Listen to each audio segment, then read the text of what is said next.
سارے تعلق رب سے جوڑو، کر دے گا وہ نظر کرم۔ اما بعد فقد قال النبي صلى الله عليه وسلم: من اعطى لله ومنع لله واحب لله وابغض لله فقد استكمل الايمان۔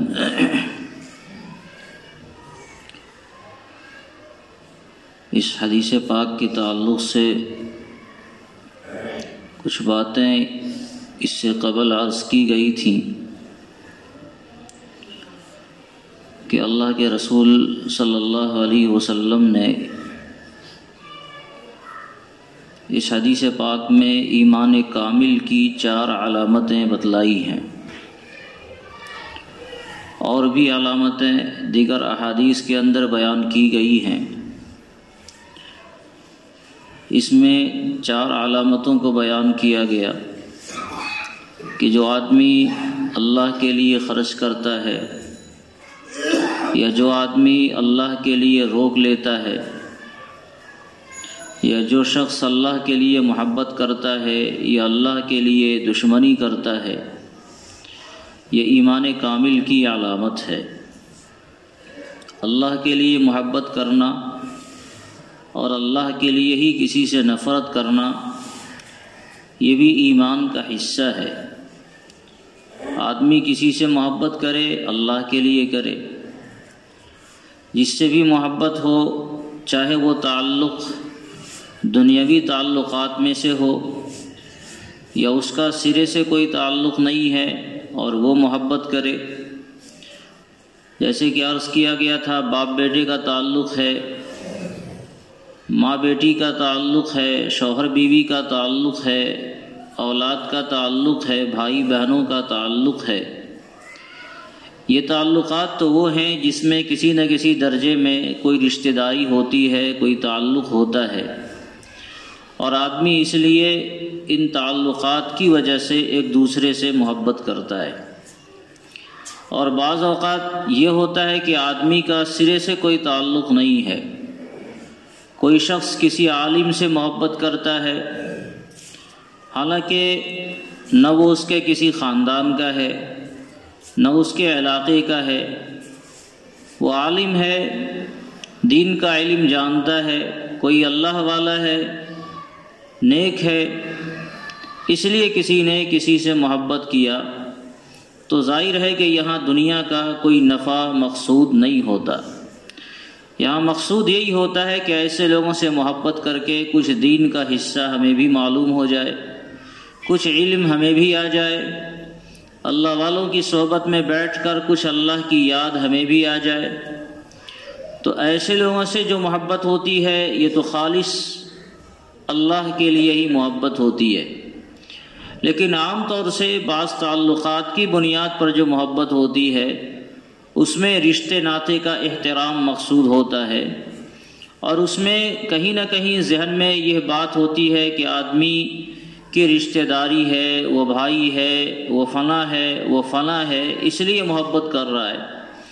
لیکن یہ محبت بھی اگر اللہ کے لیے ہو تو یہ ایمان کامل کی علامت بن جاتی ہے۔ ایک باپ اپنے بیٹے سے فطری طور پر محبت کرے گا، ایک بیٹا اپنے باپ سے فطری طور پر محبت کرے گا، علاقے کے لوگوں کو آپس میں فطری طور پر محبت ہوتی ہے۔ تو یہ محبتیں تو آپسی تعلقات کی بنیاد پر ہے، اس میں کہیں نہ کہیں دنیا کا نفع مقصود ہوتا ہے۔ بیٹا باپ سے اس لیے محبت کرے گا کہ وہ باپ اس کی پرورش کرتا ہے، اور اس سے امید بدی ہوتی ہے کہ اگر اس سے رشتہ رکھیں گے تو باپ ہمارا خیال رکھے گا، رشتہ نہیں رکھیں گے تو وہ خیال نہیں رکھے گا۔ یا اس کے برعکس کوئی باپ بوڑھا ہو جائے اور اپنے کمانے والے بیٹے سے محبت کر رہا ہے، اس لیے محبت کر رہا ہے بظاہر کہ اگر اس کا خیال نہ رکھا جائے تو پھر وہ ہمارا خیال نہیں رکھے گا۔ تو یہ سب تو دنیاوی تعلقات ہیں، لیکن اسی محبت کے زاویے کو اگر آدمی بدل دے اور یہ سمجھے ہم اس لیے محبت کرتے ہیں کیونکہ اللہ نے، اللہ کے رسول صلی اللہ علیہ وسلم نے محبت کرنے کا حکم دیا ہے، تو یہی محبت ایمان کامل کی علامت بن جاتی ہے۔ آدمی کو بیوی سے فطری طور پر محبت ہوتی ہے، لیکن ذہن و دماغ میں یہ بساوے کہ یہ محبت اللہ کے لیے کر رہے ہیں، اللہ نے حکم دیا، وہ ہمارے لیے پاکیزہ ہے، حلال ہے، تو اللہ تعالیٰ نے حکم دیا ہے کہ محبت کرو، اس لیے آدمی محبت کرتا ہے، تو بظاہر تو وہ اپنے تقاضے کو پورا کر رہا ہے، لیکن اس تقاضے کو پورا کرتے ہوئے بھی چونکہ اس نے اللہ کے لیے ایسا کیا، اس لیے یہ ایمان کامل کی علامت بن جائے گی اور اس پر اس کو اجر و ثواب ملے گا۔ یہی صورتحال ہے کسی سے دشمنی کرنے کی اور نفرت کرنے کی۔ کوئی آدمی کسی سے نفرت کرے، کسی سے دشمنی کرے، کسی سے اپنے تعلقات کو توڑ لے، تو تعلقات توڑنے کی بھی مختلف وجوہات دنیا کے اندر ہو سکتی ہیں۔ وہ ہمارے کام نہیں آیا اس لیے ہم نے اس سے اپنا تعلق توڑا، اس نے ہمارا نقصان پہنچایا اس لیے ہم نے اپنا تعلق توڑ لیا، وہ ہمارا دشمن ہے اس لیے ہم نے اپنا تعلق توڑا۔ لیکن ان سب میں ایک اور چیز ہے جو سب سے بڑی ہے، وہ یہ ہے کہ فلاں چونکہ اللہ کا دشمن ہے، اللہ کے رسول کا دشمن ہے، اس لیے ہم نے اپنے تعلقات اس سے توڑ لیے، تو یہ دشمنی اور یہ نفرت بھی اللہ تعالیٰ کے لیے ہو جائے گی اور یہ ایمان کامل کی علامت بن جائے گی۔ ہم اپنی ذات کے لیے کچھ نہیں ہے، اللہ نے حکم دیا تھا، جب تک اللہ نے حکم دیا محبت کرنا ہے تو ہم نے محبت کیا، اور جب اللہ نے یہ حکم دیا کہ اس سے نفرت کرنا ہے تو ہم نے نفرت کیا۔ تو اللہ کے لیے ہی محبت ہو، اللہ کے لیے ہی کسی سے نفرت اور عداوت ہو، یہ ایمان کامل کی علامت ہے۔ ایک مومن کی یہ شان ہونی چاہیے کہ وہ مومن کسی سے محبت کرتا ہے اس لیے کہ اللہ کا حکم ہے، کسی سے وہ دشمنی اور عداوت کرتا ہے اس لیے کہ اللہ کا حکم ہے، اور جب یہ پیش نظر اس کے رہے گا تو نہ وہ محبت میں غلو کرے گا اور آگے بڑھے گا، اور نہ دشمنیوں میں وہ آگے بڑھے گا۔ جب محبت ہوگی تو اس محبت کا بھی شریعت نے جو دائرہ بتایا اسی دائرے کے اندر رہے گا، اس دائرے سے آگے نہیں بڑھے گا۔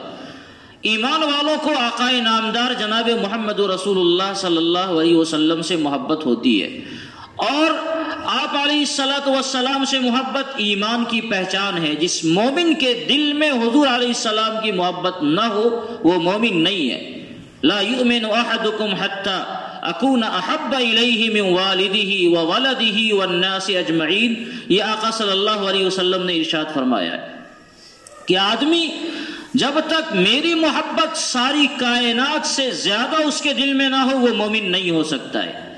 لیکن اب یہ محبت حضور علیہ الصلوۃ والسلام سے چونکہ اللہ کے لیے ہے تو اللہ تعالیٰ نے اس کی ایک حد بتائی ہے کہ اس محبت کی ایک حد ہے۔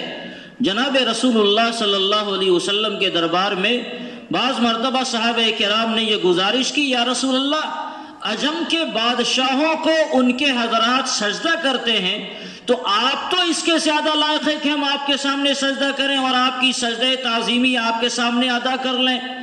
تو آپ علیہ السلام نے منع فرمایا کہ نہیں، اس کی اجازت نہیں ہے۔ اگر اللہ کے علاوہ کسی اور کو سجدے کا حکم ہوتا تو میں عورتوں کو یہ حکم دیتا کہ وہ اپنے شوہروں کو سجدہ کریں۔ محبت کی ایک حد ہے، حضور علیہ الصلوۃ والسلام سے محبت کی جائے مگر آپ کو رسول سمجھ کر آپ کو خدا کے مرتبے پر نہیں پہنچایا جائے۔ ایسی محبت نہ ہو کہ آقا علیہ الصلوۃ والسلام رسالت کے حد سے نکل کر الوہیت کے مقام میں ہم داخل کرنے لگے۔ اللہ رب العزت نے اور خود جناب رسول اللہ صلی اللہ علیہ وسلم نے یہ تعلیم دی کہ اس کی جو حد ہے اسی حد کے اوپر برقرار رہے۔ یہی صورتحال دنیا کے دیگر تمام محبتوں کے اندر اور تمام نفرتوں کے اندر ہوگی۔ جب آپ کو کسی سے محبت ہوگی تو شریعت نے اس کا ایک حد بنایا، اتنی ہی حد میں رہو، اس سے آگے نہیں بڑھو۔ ایک بیٹا اپنے باپ سے محبت کرتا ہے اور بے پناہ محبت کرتا ہے، اس کی ہر ادا پر وہ قربان ہونے کو تیار ہے۔ اب باپ کہے بیٹا نماز کا وقت ہے میرا فلاں کام کر دو، تو ابا جان نماز پڑھنے جانا ہے تو چھوڑو، نماز کوئی بڑا مسئلہ تھوڑے ہے، پھر پڑھ لینا۔ تو اب یہاں باپ کی محبت کا یہ تقاضا ہے کہ آدمی نماز چھوڑ دے، لیکن شریعت کا حکم یہ ہے کہ اب اگر یہاں تمہیں نماز پڑھنا چونکہ تمہاری ذمہ داری ہے اور یہ اللہ کا حکم ہے، اس لیے باپ کی محبت کی ایک باؤنڈری لائن جو شریعت نے بتائی اس کو کراس نہیں کرنا ہے۔ اب پہلے اللہ کا حکم پورا کرو۔ یہی صورتحال نفرتوں کے اندر ہوتی ہے. آدمی کسی سے نفرت کرے گا اور اللہ کے لیے جب نفرت کرے گا تو اس کی ایک باؤنڈری لائن شریعت نے کھینچی ہے. اتنی نفرت کرنے کی آپ کو اجازت ہے، اس سے زیادہ نفرت کرنے کی آپ کو اجازت نہیں ہے. اسی لیے ہمیں یہ تعلیم دی گئی، احبب حبیبک یوما ما عسى ان یکون بغیضک یوما ما. اگر کسی سے محبت کرتے ہو تو اتنی محبت نہ کر لو کہ کبھی وہ تمہارا دشمن ہو جائے تو پھر تمہیں تکلیف ہونے لگے. وَأَبْغِضْ بَغِيظَكَ يَوْمًا مَّا عَسَىٰ أَن يَكُونَ حَبِيبَكَ يَوْمًا مَّا. کسی سے اگر تم دشمنی کرتے ہو تو اتنے زیادہ دشمنی میں آگے نہ بڑھ جاؤ کہ اگر کبھی وہ تمہارا دوست بن جائے تو پھر اس صورت میں تمہیں تکلیف ہونے لگے، پرانی باتیں یاد آنے لگے کہ میں اس کا بالکل جانی دشمن ہو گیا تھا اور آج اس کے ساتھ ایک دسترخوان پر کھانا کھا رہے ہیں. پرانی باتیں یاد کر کے آدمی کو شرمندگی ہونے لگے. تو اگر محبت ہے اس میں بھی اعتدال ہو، نفرت ہے اس میں بھی اعتدال ہو. یہ اعتدال اور توازن شریعت نے ہمیں تعلیم دی کہ آدمی کو کسی سے محبت ہے اس میں بھی غلو نہیں کرنا ہے، اور اگر نفرت ہے تو اس کی بھی حد ہے، اس میں بھی غلو نہیں کرنا ہے. یہ نہیں کہ نفرت ہے تو اس کی تمام چیزوں سے نفرت ہو گئی، نہیں. ہمارے معاشرے میں کبھی کبھار ایسا ہوتا ہے، گھر میں آپس میں لڑائی ہو گئی، خاندانوں میں لڑائی ہو گئی، ہوتی ہی رہتی، کوئی بڑا مسئلہ نہیں. انسان ایک جگہ رہتا ہے تو آپس میں کچھ نہ کچھ گڑبڑ تو ہوگی. اب جب لڑائی آپس میں ہوئی تو باپ کی اپنے بھائی سے یعنی چچا سے لڑائی ہوئی، وہ بھائی بھائی کا مسئلہ تھا، تو ان دونوں کی آپس میں لڑائی ہوئی اور انسانی تقاضے کے ناطے آپس میں بات چیت بند ہو گئی. تو دو بھائیوں کی آپس میں لڑائی تھی، لیکن اب ہم لوگ دشمنیوں میں آگے چونکہ بڑھ جاتے ہیں تو اب اپنی اولاد کو بھی منع کر دیتے ہیں، خبردار تمہارا بھی اس سے کوئی تعلق نہیں ہونا چاہیے. گھر کے سارے لوگوں کو منع کر دیتے، خبردار تمہارا اس سے تعلق نہیں ہونا ہے. حتیٰ کہ ایک چھوٹا بچہ جس بیچارے کو محبت اور نفرت کا کوئی عطا پتہ نہیں ہوتا، اس بچے کو بھی منع کیا جاتا ہے کہ خبردار اس گھر میں تمہیں نہیں جانا ہے. وہ بچہ بھولے سے چلا گیا، اس کی پٹائی ہو گئی. یہ نفرتوں میں غلو ہے، یہ غلو ہے نفرتوں میں. آپ کی اگر کوئی محبت میں کمی آ گئی، درار آ گیا، اختلاف پیدا ہو گیا تو اس کو شریعت کے دائرے میں رہ کر حل کرنے کی ضرورت ہے. یہ نہیں کہ اس کو اور آگے بڑھا کر اس نفرت کو متعدی کر کے اپنی اولاد کو اپنے رشتہ داروں کے درمیان پھیلانے کی ضرورت ہے کہ جو میرا دشمن وہ تمہارا بھی دشمن، جو میرا دوست وہ تمہارا بھی دوست. یہ امریکہ کی پالیسی ہے، اگر تم میرے ساتھ ہو تو ٹھیک ہے، نہیں تو تم میرے دشمن کے ساتھ ہو. شریعت نے بتایا احبب حبیبک یوما ما، محبت کرو وہ بھی ایک اعتدال میں رہے. ابغض بغیظک یوما ما، نفرت کرو وہ بھی ایک اعتدال میں رہے. اور یہ کب ہوگا؟ جب محبت بھی اللہ کے لیے ہوگی اور جب نفرتیں بھی اللہ تعالیٰ کے لیے ہوں گی. جب انسان اللہ کے لیے محبت کرے گا کسی سے تو اللہ کے حکم کو سامنے رکھے گا، اور اس وقت وہ یہ دیکھے گا کہ اللہ تعالیٰ نے کتنی محبت کرنے کا ہمیں حکم دیا، کہاں تک محبت کرنے کا حکم دیا، اور جہاں محبت کرنے سے منع کر دیا گیا آدمی وہاں رک جائے گا. اسی طرح جب وہ کسی سے نفرت کرے گا تو آدمی یہ دیکھے گا کہ اللہ نے کتنا نفرت کرنے کا حکم دیا. اتنی نفرت کرو کہ آدمی اس کے یہاں کھانا پینا بند کر دے، سلام بند کر دے، بات چیت بند کر دے. یا شریعت نے اس کی اجازت نہیں دی. تعلقات رکھے یا نہ رکھے، شریعت نے کیا دیا؟ تو شریعت کی وجہ سے اگر آدمی کو کسی سے نفرت ہوگی تو ان باریکیوں کا خیال رکھے گا. اور کبھی ایسا ہوتا ہے کہ کسی سے آدمی کی نفرت ہو گئی، جب آپ کی نفرت اللہ کے لیے ہوگی تو اس کا مطلب یہ ہے کہ وہ بندہ جس سے آپ نے نفرت کیا اس بندے میں شریعت کے اعتبار سے کوئی گڑبڑی آ گئی ہے، وہ اللہ کا نافرمان ہو گیا، اس نے اللہ تعالیٰ کی نافرمانی کی، اس کا وہ عادی ہو گیا، اس لیے آپ اس سے نفرت کر رہے ہیں. اس موقع سے شریعت کی ہدایات جو ہے اس کا خلاصہ یہ ہے کہ ایسے موقع سے آدمی کو دو چیزوں کا خیال رکھنا پڑتا ہے. کبھی کبھار یہ ہوگا کہ آدمی کو اللہ نے یہ حکم دیا کہ جس آدمی سے تم نفرت کر رہے ہو اس کی ذات سے بھی تم نفرت کرو. قرآن کریم نے کہا یا ایھا الذین آمنوا لا تتخذوا عدوی وعدوکم اولیاء، اے لوگو جو تمہارا بھی دشمن ہے اور میرا بھی دشمن ہے ان سے اپنے تعلقات کو ختم کر لو، ان سے اپنے آپ کو دوستی کا پیغام نہ بڑھاؤ. انما ينهاكم الله عن الذين قاتلوكم في الدين واخرجوكم من دياركم ان تبروهم وتقسطوا اليهم. جو آدمی اللہ رسول کے ساتھ لڑائی کرنے والا ہو، ایمان والوں کے ساتھ قتال کرنے والا ہو، ایسے لوگوں سے تمہاری دوستی جائز نہیں ہے۔ تو شریعت نے یہاں یہ حکم دیا کہ جو اللہ کا دشمن ہے وہ تمہارا بھی دشمن ہے، جو اللہ کے رسول کا دشمن ہے وہ تمہارا بھی دشمن ہے۔ ہم دعائے قنوت میں پڑھتے ہیں وَنَخْلَعُ وَنَتْرُكُ مَن يَفْجُرُكَ، یا اللہ جو آپ کا نافرمان ہے اس سے ہمارے تعلقات نہیں ہیں، ان سے ہمارے کوئی تعلقات نہیں، جو آپ کا دشمن وہ میرا بھی دشمن ہے۔ یہ ہے ایمان کی علامت کہ آدمی اللہ کے لیے کسی سے نفرت کرے۔ لیکن کبھی ایسا بھی ہوتا ہے کہ شریعت یہ کہتی ہے کہ نفرت تو کرو، اس کے اندر کوئی بیماری تھی تو بیمار سے نفرت نہیں ہو، بیماری سے نفرت ہو۔ اس باریک فرق کو ملحوظ رکھنا کہ کبھی بیمار سے ہی نفرت کی جائے اور کبھی بیمار سے نفرت نہ کی جائے، صرف بیماری سے نفرت کی جائے، یہ بڑے دل گردے کا کام ہے۔ جب آدمی کی محبت اور نفرت اللہ کے لیے ہوگی تو اس کے اندر یا تو اس کی صلاحیت پیدا ہو جائے گی کہ وہ اس فرق کو ملحوظ کرے، یا اگر یہ صلاحیت نہیں پیدا ہوگی تو وہ اس کے جاننے والوں سے معلوم کرے گا کہ ہمیں کرنا کیا ہے، بیمار سے بھی نفرت کرنی ہے یا صرف اس کی بیماری سے نفرت کرنی ہے۔ ایک آدمی ہے نماز چھوڑتا ہے اور آپ بڑے نمازی ہیں، تہجد کے پابند ہیں، آپ ہر آن جب دیکھو تسبیح و تلاوت میں آپ مشغول ہیں، اور ایک بندہ بے نمازی ہے، کہنے کے باوجود بھی وہ نہیں مان رہا ہے، اب آپ کیا کریں گے؟ اس لیے کہ وہ اللہ رسول کا دشمن ہے، اللہ رسول کا مجرم ہے، اس کا نافرمان ہے، تو آپ اس سے بھی نفرت کریں گے یا صرف اس کے اعمال سے نفرت کریں گے؟ لکھا ہے علماء نے کہ ایسے مواقع سے آدمی کو صرف اس کی بداعمالیوں سے نفرت کرنے کی گنجائش ہے، اس کی ذات سے نفرت آدمی نہیں کر سکتا ہے۔ گناہگار سے آپ نفرت نہیں کر سکتے، اس کی گناہوں سے آپ نفرت کریں گے۔ وہ بیچارہ بیمار ہے، اور جب بیمار ہو، بیمار سے آپ کو نفرت ہو جائے تو اس کا علاج کون کرائے گا؟ اس کی تیمارداری کون کرے گا؟ اس کی دوا کا انتظام کون کرے گا؟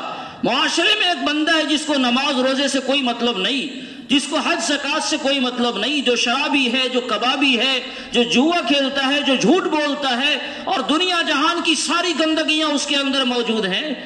اب آدمی اس کی ذات سے نفرت کرنے لگے تو اس کا مطلب تو یہ ہے، دو مطلب ہو سکتا ہے۔ ایک مطلب تو یہ ہے کہ آپ اپنے آپ کو بڑا پاک باز سمجھ رہے ہیں، ہم بڑے نمازی اس لیے ہم نے اس سے نفرت کرنا شروع کر دیا۔ اچھا نہیں ہے، قرآن کریم نے منع کیا، لا تزکوا انفسکم، اے لوگوں اپنے آپ کو زیادہ پاک باز نہیں سمجھو۔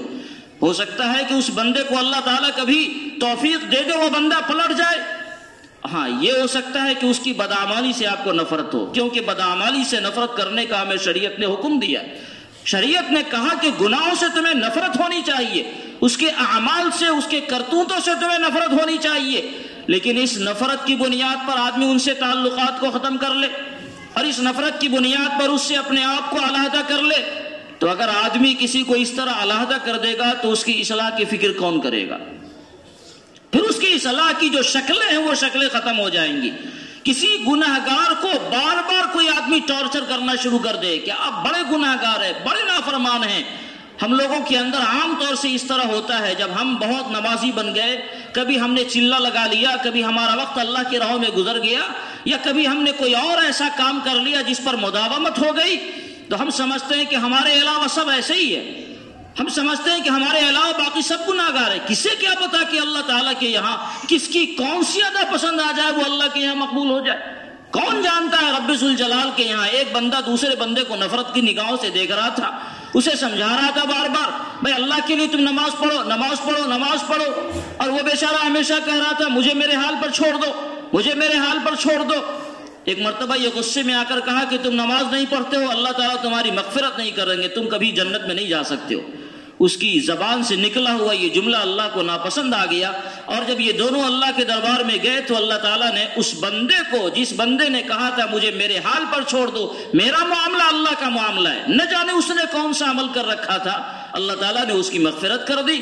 اور جس نے اس کو تانا دیا تھا باضابطہ، یہ خیرخواہی نہیں تھی، یہ تانا تھا، تو اللہ تعالیٰ نے کہا آپ کون ہوتے ہیں جنت اور جہنم کے ٹھیکیدار، اس لیے آپ ہی ادھر چلے جائیں، آپ آئے جنت کے ٹھیکیدار بننے، جس کو چاہے آپ جنت میں داخل کریں اور جس کو چاہے جہنم میں داخل کریں۔ یہ کون ہوتے ہیں آپ؟ جنت اور جہنم کا مالک تو رب ذوالجلال ہے، وہ جسے چاہے معاف کر دے۔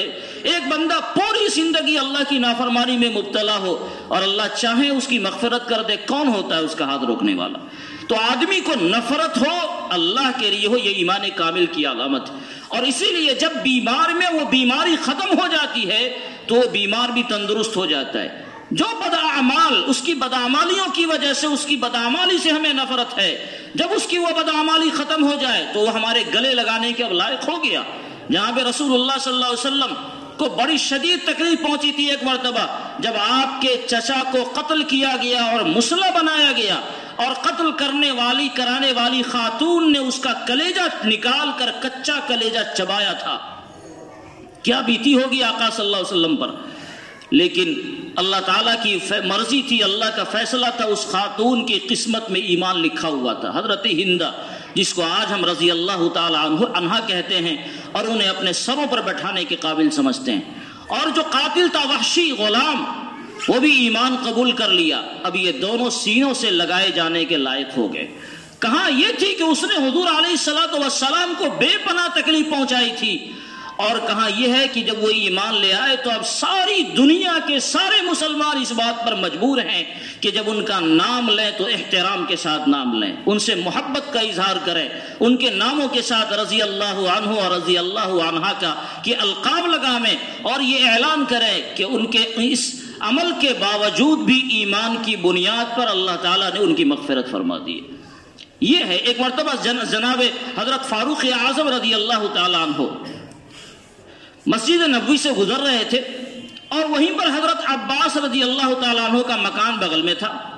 مکان کا جو پرنالہ ہوتا ہے، پانی کے چھت کے اوپر سے پانی کے بہنے کی جو جگہ ہوتی ہے، جو نالی لگائی جاتی ہے، یہ پرنالہ مسجد کی دیوار کے اوپر آ رہا تھا، جس سے یہ خدشہ تھا کہ پانی جب برسات ہوگی تو یہ پانی مسجد میں گرے گا۔ اب جب حضرت فاروق اعظم نے دیکھا کہ یہ پرنالہ مسجد کے اندر لگا ہوا ہے، کسی آدمی کا ذاتی کام مسجد کے اندر ہو، یہ چیز مناسب نہیں تھی، انہوں نے فوراً حکم دیا کہ اس پرنالے کو توڑ دیا جائے۔ پرنالہ توڑ دیا گیا۔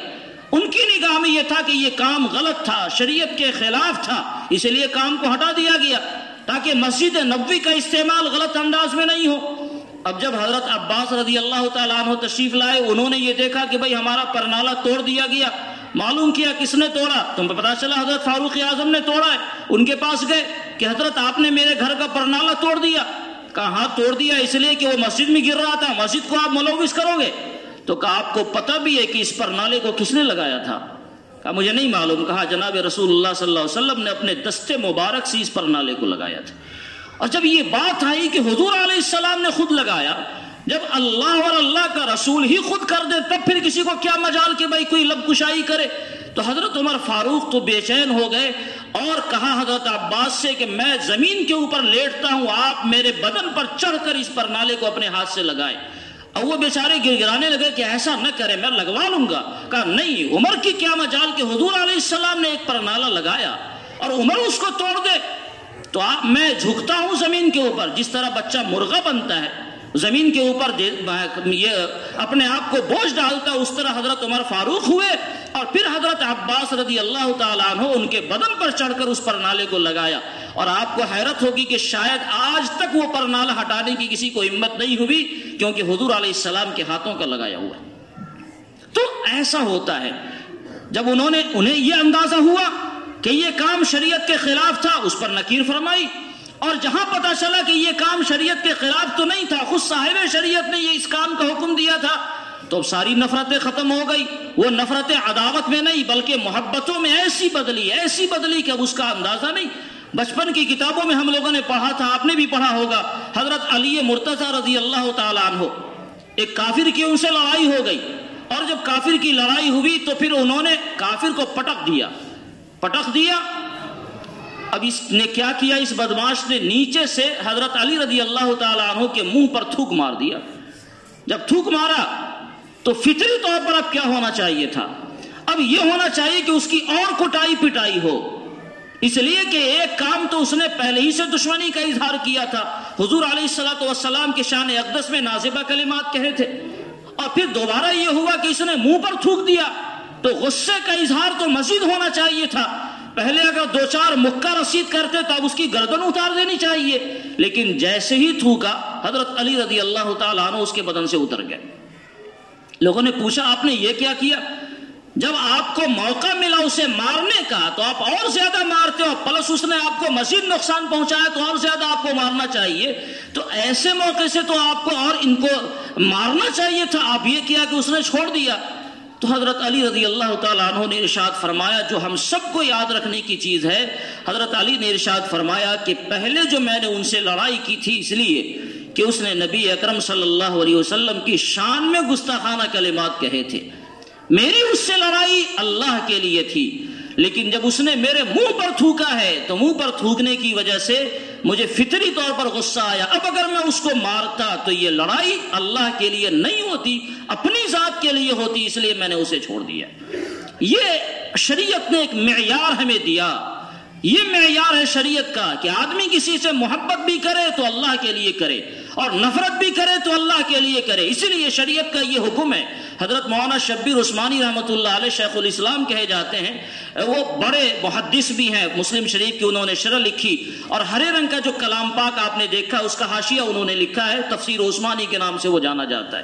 انہوں نے بڑی عجیب بات کہی ایسے موقع سے، جب آپ کسی سے کسی کی کام کی بنیاد پر کوئی نفرت کرتے ہوں اور واقعی آپ اس کے کام کی وجہ سے اللہ کے لیے نفرت کرتے ہیں، اس کی اصلاح کی فکر ہے، تو اس کا طریقہ یہ ہے کہ آدمی کسی بات کو صحیح نیت سے صحیح طریقے سے اگر ادا کرے گا تو اس کا فائدہ ہوتا ہے.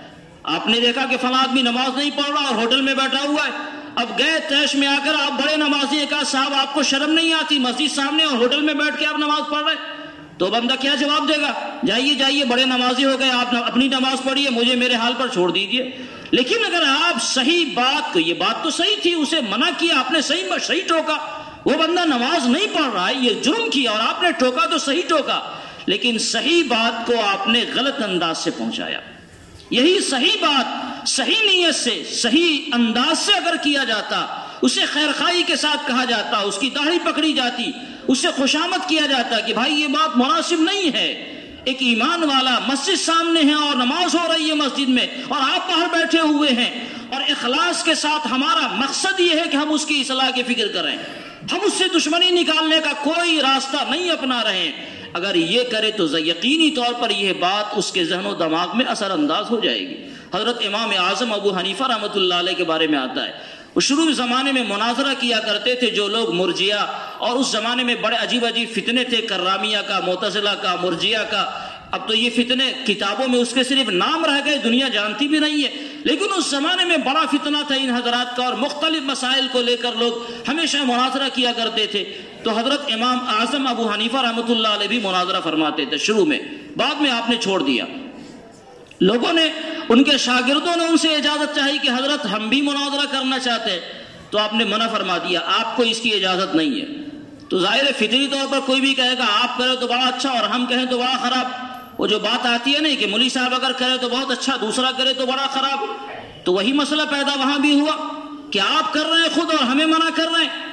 تو حضرت امام اعظم رحمۃ اللہ علیہ نے جو فرمایا وہ بات سونے کے پانی سے لکھے جانے کے لائق ہے.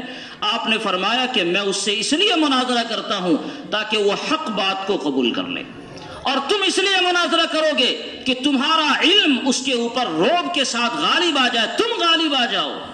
تم اس لیے مناظرہ کرو گے کہ وہ ہار جائے اور تم جیت جاؤ.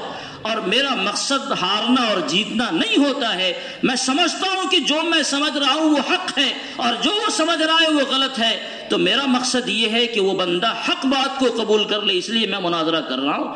اگر تم بھی اس لائق ہو جاؤ کہ واقعی تمہاری نیت ایسی درست ہو جائے تو پھر تمہیں بھی مناظرہ کرنے کی اجازت ہے، لیکن عام طور سے تم ایسا کر نہیں سکو گے. تمہارا مناظرہ اس لیے ہوگا کہ ہم نے فلاں جماعت کو ہرا دیا اور ہمارا مناظر جیت گیا، اس لیے مناظرہ کرو گے، تو یہ تو اللہ کے لیے نہیں ہوگا، اللہ کے لیے نہیں ہوگا، اس لیے اس کی اجازت نہیں ہے. بہرکیف میں یہ عرض کر رہا تھا کہ شریعت نے ہمیں یہ پیغام دیا، ایمان کامل کی یہ 4 علامتیں ہیں جو انسانوں کے اندر اور ایک ایمان والے کے اندر ہونا چاہیے. جب ایمان والا خرچ کرے اللہ کے لیے خرچ کرے، جب کسی کو نہ دے تو وہ بھی اللہ کے لیے اس کا نہ دینا ہو، جب کوئی کسی سے محبت کرے تو اللہ کے لیے محبت کرے، جب دشمنی اور عداوت کرے تو اللہ کے لیے کرے، اور جب یہ چیزیں اللہ کے لیے کرے گا تو وہ اعتدال کے ساتھ ہوگا، ایک دائرے میں ہوگا، اس کی کوئی انتہا نہیں ہوگی کہ ایسا نہ ہو کہ بالکل لامتناہی ہو جائے، نفرت کر رہا ہے تو اس کی بھی انتہا نہیں، دشمنی محبت کر رہا ہے تو اس کی بھی انتہا نہیں۔